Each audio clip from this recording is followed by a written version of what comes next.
the Storm Tracker Podcast.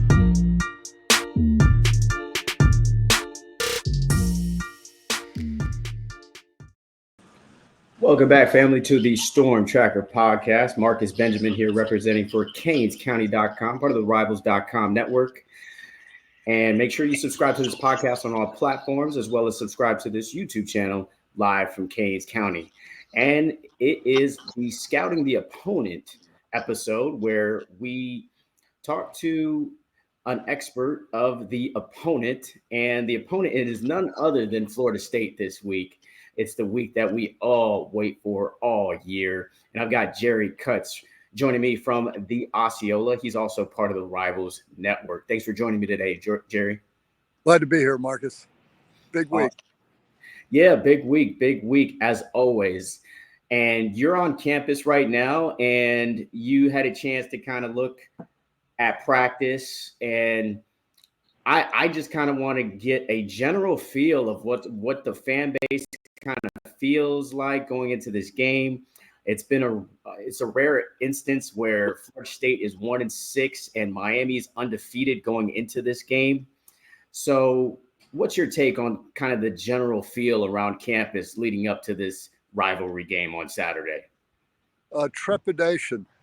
The team hasn't been playing to their potential, and it's a mystery. I think most FSU fans feel that they've been gut punched.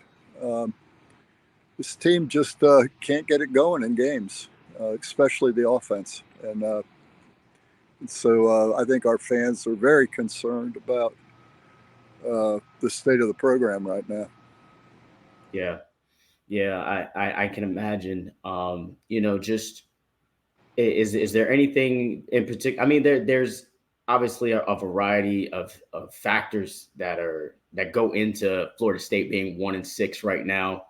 But if you could kind of pinpoint, a few areas where Florida State is really kind of lacking, where do you see those areas are?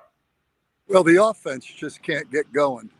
Our defense has actually played fairly well the last 3 games, but if you look at even the Clemson game, we played Clemson a pretty good game in terms of defensively, particularly in the red zone. We're very good in the red zone against Clemson, and that's why the score wasn't, more of that's why it wasn't a blowout. Our offense just can't score, and so they're not able to sustain drives or put points on the board. And so the offense keeps finding itself the defense keeps finding itself, trying to play the best football they can play without an offense that's doing much. So, I think if you look at what the causes of all that are, that's a mystery to us. The team seems to practice well during the week. The morale on the team is still good, which is shocking to me. Usually when you lose, if you're 1-2 or 1-3, usually the team morale falls off, but yeah. It hasn't. And I guess I give credit to Mike Norwell for that, but it's not translating into the game day. And I watch practice 2 days a week all season.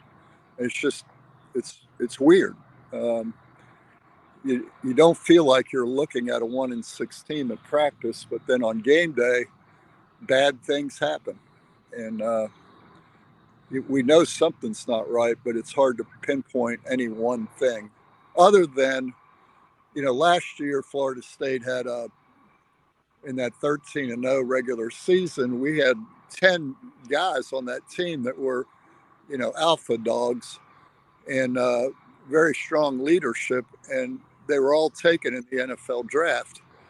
And I think there's a void on this team of guys who on game day can lead, make a big play, find a spark on offense. And that's just been lacking. And so, we keep hoping it'll show up. But this week against Miami, if it's ever going to show up, this is a week that it needs to show up to make this a competitive football game. Yeah, absolutely. It will be definitely a tall task for Florida State to come up with an upset at Miami. Florida State are 20 to 21 point underdogs going into this game. But I do want to talk about just the recent games that Florida State has played. The most recent was against Duke, in which they fell. But, a couple of weeks back, they were able to take care of a pretty good Cal team. Of course, we at Miami know how good Cal is. Miami needed a 25-point comeback to beat Cal on the road, but Florida State was able to kind of handle them at home, kind of shut down their offense. So first, what went wrong in your opinion in that game against Duke, and how did they also manage to beat Cal? Well, let me start with the Cal game, if that's okay. Okay. The defense held them to 9 points, and we were able to win with 16 points from the offense. And there's not a lot of games you can win a game when your offense scores 16 points.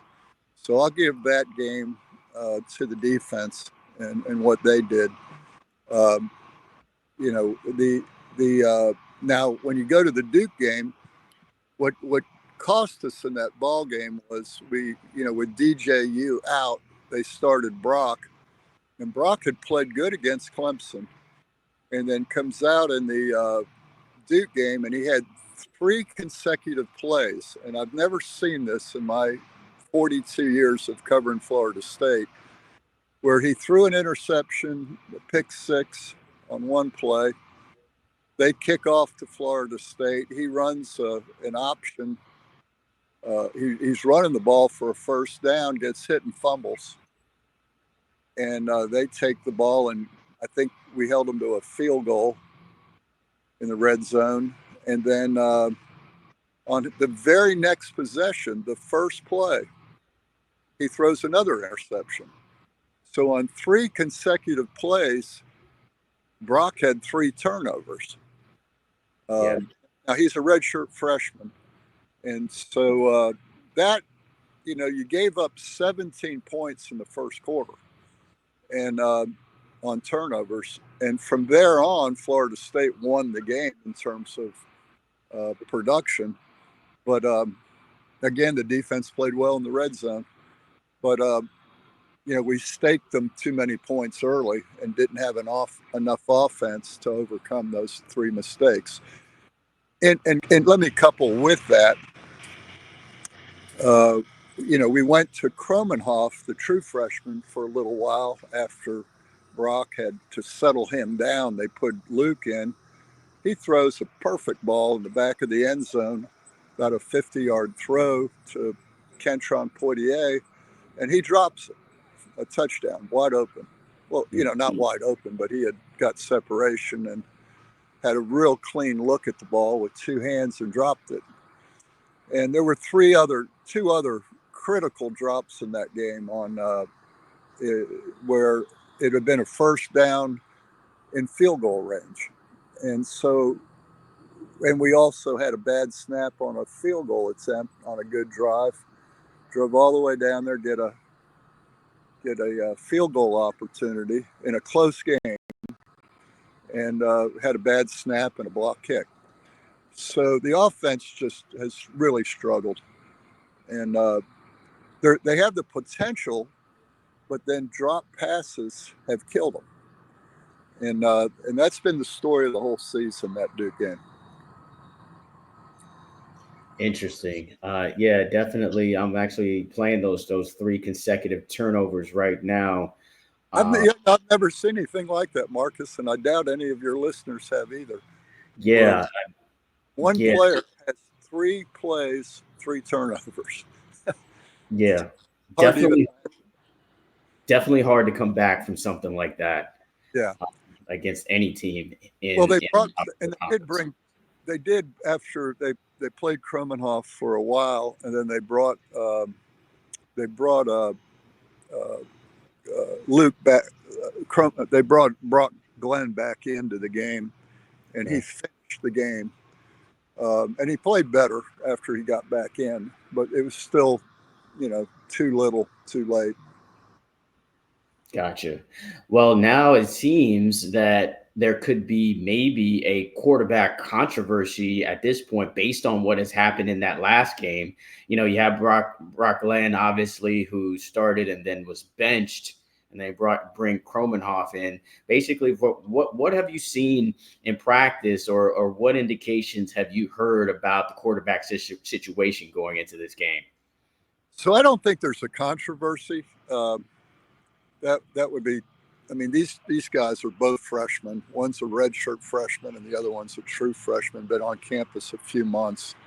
So I don't think there's a controversy. I think Brock is the guy that, right now is he had playing time. He was the quarterback when we won the ACC championship last year. And he was the quarterback when we got blown out by Georgia in the Orange Bowl. So he has the experience. And Luke Kromenhoek, the true freshman, he has a high ceiling. And I think what the coaches are trying to do this year is get both of them some experience, be able to evaluate both of them, and make a decision on, which quarterback is the quarterback of the future. But you'll see both of them, I think, in this game. And it just depends on what Miami's doing and how the guy that's in the game at the time, what kind of success he's having. And I don't look at it as benching quarterbacks in a situation like this. I think sometimes you sideline them. You go, hey, come stand with me for a few minutes, watch what Miami's defense is doing, calm them down, and then put them back in. And I think that's the kind of situation we may be in this week. Manny Diaz, he has an interesting defensive scheme, as you all know from his time down there. Yeah. And, it's a lot for a young quarterback to, when your offensive line isn't protecting, you don't have a lot of time. And Manny's, he does things with his secondary to confuse quarterbacks. And with young quarterbacks, I think you have to bring them out of the game and let them see it when the bullets aren't flying, so that when they do go back in, they're on the same page as the offensive coordinator with the play that's called and what the defense may do. So I think that's kind of what our situation there is. The big issue is in this game will be, can Florida State's offensive line handle Miami's defensive front, which is excellent. Yeah, that is yet to be seen. I know the Miami defensive line has a lot to prove. They feel like they've underperformed, although they've played pretty well this season. Past couple of games, they are not playing to their standard from what I've heard from the players in this week's press conference. So they're definitely out to prove that they're better than what they've been in the past couple of weeks. So we'll see how that matchup plays out. I agree with you, Jerry. I think that's going to be one of the key matchups in this game. Yeah, your quarterback is very limited when he doesn't have the time to read a secondary. When he's got to drop and fire, you can sometimes throw right into a coverage. And so, that'll be a key. Yeah, absolutely. I actually did want to ask about any other injuries that have maybe popped up this week. I did hear some reports of maybe some injuries of some players that will possibly not be playing. What are you hearing on the injury front as far as players playing in this game or not? I could tell you, but then they'd shoot me. That's the one rule Mike has. He gives us a lot of access to practice, but under the condition we won't talk about injuries. So okay. I can't answer your question. That's fair. Mario Cristobal is very, very similar in that regard. He keeps a lot of things close to the vest. We Yeah. barely get any injury information. So same here on my end. Yeah. So does he? I don't think he even puts out a too deep chart, does he? No, he doesn't. He doesn't. He doesn't. Not until game. We don't see a too deep chart until game day. Well, let me tip a cap to him on that, because those programs who do put out the too deep chart, like Florida State, that they're fantasies. Yeah, you don't rely on the too deep chart that you see. Yeah, definitely not. So Florida State, like we mentioned, obviously will have a tall task trying to stop this Miami offense, which is tops in all of college football. They've got the top passer in Cam Ward, and they've got playmakers all over the place. If you could just put on your defensive coordinator cap on right now, Jerry, how would you go about trying to stop this offense if you're Florida State? Um, we don't have COVID anymore, so that's out. No, I think you spy. I think you got to make sure your defensive ends, when they rush, that they keep him. Don't let him get the perimeter on you. And then I'd probably use a spy on him, and just to count for him, because he can beat you running it. But I think FSU's defensive front has underperformed in certain areas of the field. Like once they're in the red zone, they've performed well this year. But it's in that area from the 25-yard line to the red zone, where our defensive front, I don't think, has played up to the standards that they want to play up to. And they've been getting better with gap control, and we've been getting pressures, tackles for losses. So I think Florida State's defensive front, if they come to play, and I think they will, because there'll be a lot of scouts there, and this is a rivalry game. That'll be the key. Can we get pressure, and can we keep a spy on him to not let him get that time where he manages to extend plays with his legs. Yeah. And keeps his eyes downfield better than most quarterbacks I've ever seen. And so I think that's the key. And I tell you, Florida State's secondary has been pretty good this year. So, I think that's Florida State's best chance, is to keep the score, try to contain Miami's offense. Yeah. And I don't know how Florida State will put points up, but I do think they'll give. They may give Cam a better challenge than what most people think going into this game. If I'm going to be optimistic about something, I'm going to think that our defense will rise to the occasion and challenge him. All right. Well, I did want to. You said that you don't know how Florida State is going to score any points, but I am going to ask that question. Like, if you're the OC now, like, how do you attack this Miami defense, which has been, kind of hit or miss, especially when it comes to the secondary? They've given up a ton of big plays in these last 3 games, these 3 conference games. When you look at this defense, where do you see kind of the weaknesses for Florida State to attack? Well, I would think that. I think that Florida State has Mike has called some plays wide open, and if there's a key on offense, it's very simply catch the ball. I think our receivers rank dead last for most drops in the country, and we're getting guys open, and they're not finishing the plays. And so I do think Florida State can challenge Miami's secondary if the offensive line will give either of the quarterbacks time. They're both very they both have arm talent, and so that would be, to me, Florida State's best chance against Miami. Mix it up enough to where when Miami gets to certain looks on defense, that you can get that big gash play.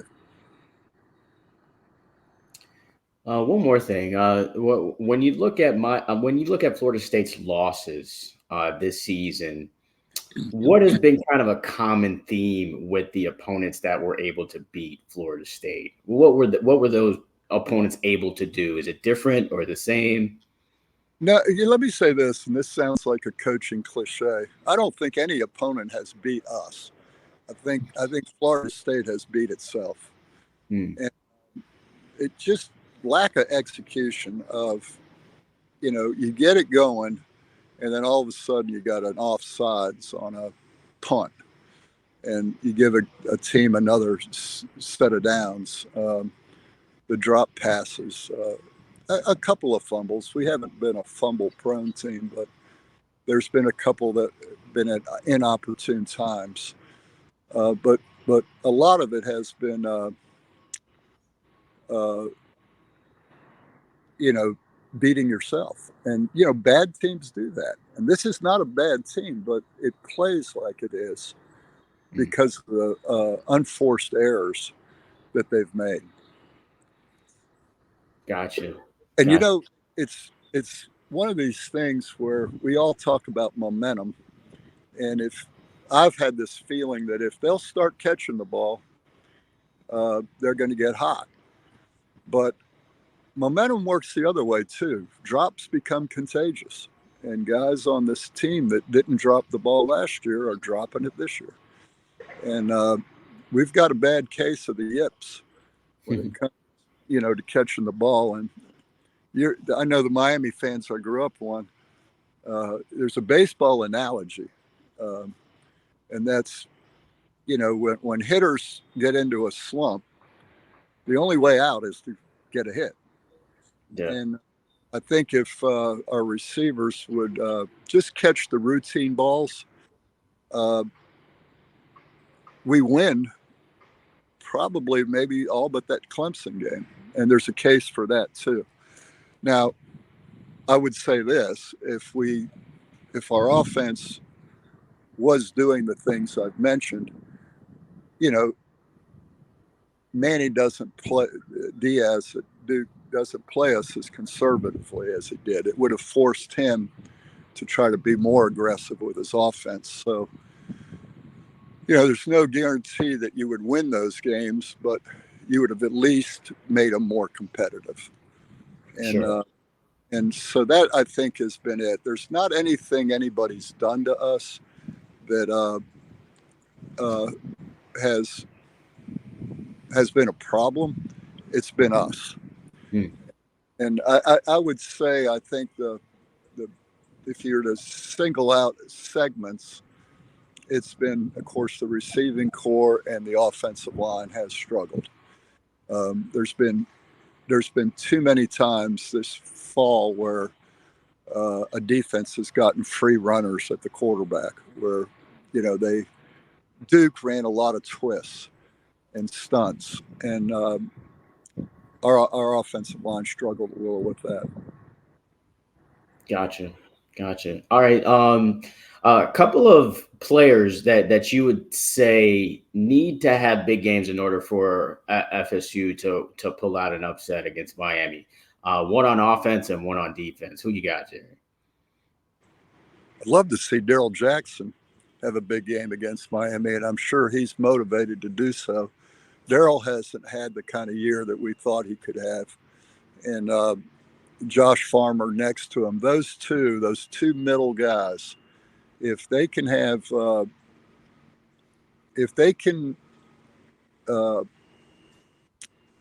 get off the ball in the middle, I think it creates it'll give the ends, Marvin Jones Jr. and Patrick Payton, some help. So I would say it starts in the middle of your defensive line on defense. The other guy there might be whoever they spy.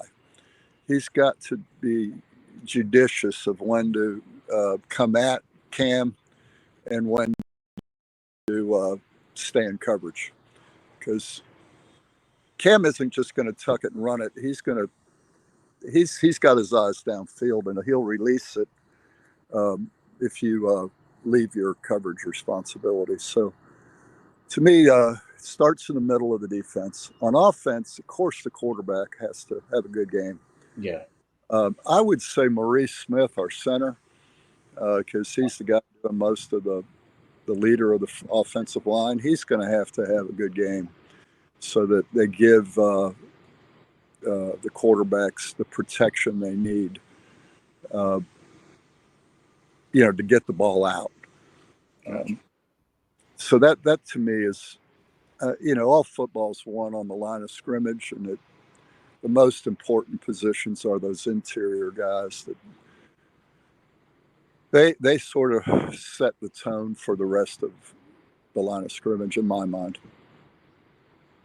Yeah, absolutely. You named a lot of hometown guys there. Patrick Payton from Miami, Marvin Jones Jr. also from South Florida. Daryl Jackson, of course, Canes fans are familiar with. He played defensive tackle at Miami, transferred back to Florida State, and Maurice Smith as well played his ball down here in South Florida.